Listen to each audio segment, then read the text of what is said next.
I promise you, I'll give you my identity. The autumn wind howled, sweeping up a blanket of fallen leaves. After saying those words, Margaret Chapman crushed the glowing tip of her cigarette, her voice cold and detached. You won't forget the deal you made with me, right? On the other end of the line, a low chuckle rang out. Sure, no problem. Now, about my identity. I don't want it, Margaret interrupted, her tone even. If Gavin asks, just tell him I'm dead, if he asks, that is. She hung up the phone, and moments later, Gavin Hartley's distinctive Maybach pulled up right in front of her. Behind it, a swarm of press cars followed closely. The man stepped out, dressed in a perfectly tailored suit and a black trench coat. His sharp eyes softened to an almost unbearable tenderness as they met Margaret's gaze. He walked over and wrapped his coat around her fragile frame, shielding her from the chill. The crowd gasped in admiration. Mr. Hartley really softens up whenever he's with Miss Chapman. She must be so lucky. Do you remember Mr. Hartley's birthday gift from last year? A limited edition sapphire ring worth a fortune. I'm so jealous. That's nothing. Mr. Hartley would give up his life for Miss Chapman. When her mother was diagnosed with uremia, he immediately went to get tested for a kidney match. The way he looked, he seemed ready to donate a kidney right away. Yeah. Although the match didn't work out, I heard he even traveled to several countries just to find a kidney for her mother. Isn't it cold? Gavin's soft voice pulled Margaret back from her wandering thoughts. Weren't you supposed to wait for me at the hospital? Gavin swiftly removed his own coat and draped it over her shoulders. He was gentle, tender beyond measure. Margaret hugged the coat tightly around herself. She wanted to smile, but no matter how hard she tried, she couldn't. Because, at that moment, she had come to her senses. A week ago, she had suddenly realized that Gavin had never truly loved her. It started when Margaret received a package from overseas that was returned to her with the label undelivered. At that time, Gavin had already been abroad for over a month, searching for a kidney for her mother. Gavin's birthday was approaching, so Margaret had handmade a knitted sweater and sent it to the hospital in Chesterio he had mentioned. She paid for expedited shipping, but it was returned. The courier said the recipient didn't exist. When Margaret couldn't get through to him on the phone, she panicked, thinking something had happened to him. She immediately booked a flight overseas. Her luck was both good and bad. She found Gavin, but not at the hospital he'd told her about. Instead, she found him at a nearby psychiatric hospital, carrying another girl in his arms. The girl was playfully messing with his hair, completely carefree, while Gavin laughed, that same warmth in his eyes. But Margaret remembered, with clarity, that he never allowed anyone to touch his hair. When Margaret saw the girl's face, her world turned cold. The girl and she were nearly identical. Margaret stood in the freezing wind for an hour before hastily booking the earliest flight back home. She hired a private investigator. Gavin was keeping the girl well hidden, and it took Margaret a lot of time and effort to find out who she was. Her name was Marjorie Page, younger than Gavin by 4 years. She and Gavin had been childhood sweethearts. They were the perfect match in everyone's eyes. But Marjorie had long struggled with bipolar disorder, and at 18, she had a complete mental breakdown after a traumatic event. Margaret couldn't help but think back to the first time she met Gavin, back when he was 25. It was 3 years after Marjorie's breakdown. They had met at a bar. Margaret had accidentally spilled beer on his expensive coat. He looked up at her, clearly irritated, but when their eyes met, he froze. After that, Gavin spent 6 months wooing her. According to others, he put all his time and effort into loving Margaret. She became the envy of every girl in Sparrowville. For years, she had thought that the look he gave her was love at first sight. But now she realized it was all part of some plan.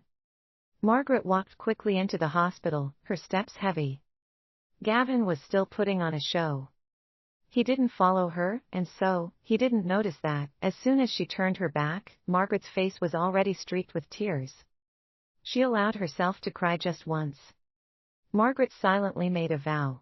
Once she was done crying, she'd kick Gavin out of her life and start over. Margaret's mother was in critical condition, and the doctors had said a kidney transplant needed to happen as soon as possible. The news Gavin brought her was still bad. I've checked with several major hospitals, but no luck. He pressed his fingers to his forehead, a deep frown marking his face. Let's wait a little longer, see if things change. Margaret lifted her gaze, meeting Gavin's eyes, and in that moment, without thinking, she asked, "Did you really try looking?" Gavin froze, his pupils darkening in an instant. Then he gave a dry laugh. "What, you think I haven't tried? Why else do you think I was out of the country for over a month?" He looked so calm, as if everything were just fine. But Margaret knew better. She knew the real reason he had gone overseas. It wasn't for her mother. It was because a genius psychiatrist had recently emerged in chess stereo, and the internet had been buzzing about him. Gavin, who had never given up on Marjorie, had taken her there as soon as possible. Margaret's heart grew cold. She couldn't stop herself from thinking back on all the times Gavin had used the same excuses to deceive her.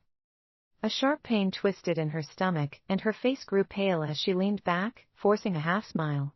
"You were gone for over a month. Didn't you think to bring me a gift, or something?" If he wanted to play pretend, she'd play along. After all, it was only a matter of days now. Gavin paused, then gently took her hand. "It's in the car." His brow furrowed slightly when he noticed how pale her face had become, and for a moment, there was a flash of genuine concern in his eyes. "You haven't eaten today?" "Nope." Margaret lowered her eyes. "I've been running tests with my mom since early this morning. I didn't have time." Before she could say anything more, Gavin's phone suddenly rang, its ringtone sharp and urgent. Margaret quickly glanced at the screen. The image that flashed by was a pearl emoji. Margaret had never been the type to snoop through someone's phone, but now, she felt a twinge of foolishness for only noticing the contact name at that moment. Gavin quickly turned away and walked toward the balcony. He answered the phone with a few quick words, then, in a hurry, left the room. "I'll go grab some chicken soup and bring the gift up," he said, his voice casual. Margaret leaned back in the cold chair, counting down in her mind. 10 minutes. 20 minutes. How long would it take him to return? The pain in her stomach worsened, and sweat broke out across her forehead. Still, she couldn't stop herself from leaning toward the window, peering down below.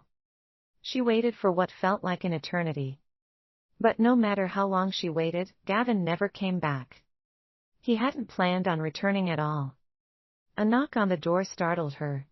A moment later, the assistant walked in, holding a bowl of chicken soup in one hand and a bottle of Burberry perfume in the other. "Miss Chapman," the assistant said softly, "Mr. Hartley had to attend an urgent meeting and couldn't make it up." He handed her the perfume. "This is the gift he got for you." Margaret stared blankly at the bottle, a soft thanks slipping from her lips as she took it from him. Suddenly, she stood up, pushing past the assistant and rushing toward the stairs. Margaret saw her again. Marjorie. She lived in a villa on the south side of the city, a place isolated from the world. Apart from the few people who took care of her and Gavin, no one ever came by. But Margaret had been here before. She had studied the villa completely.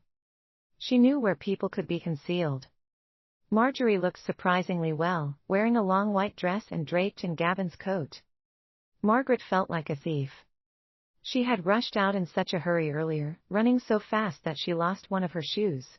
Now, barefoot, she stood in the muddy earth, feeling the cold sting of dirt and the tiny crawl of ants against the soles of her feet. But she wasn't frightened. She was numb, standing still as she watched Gavin and Marjorie's happiness unfold.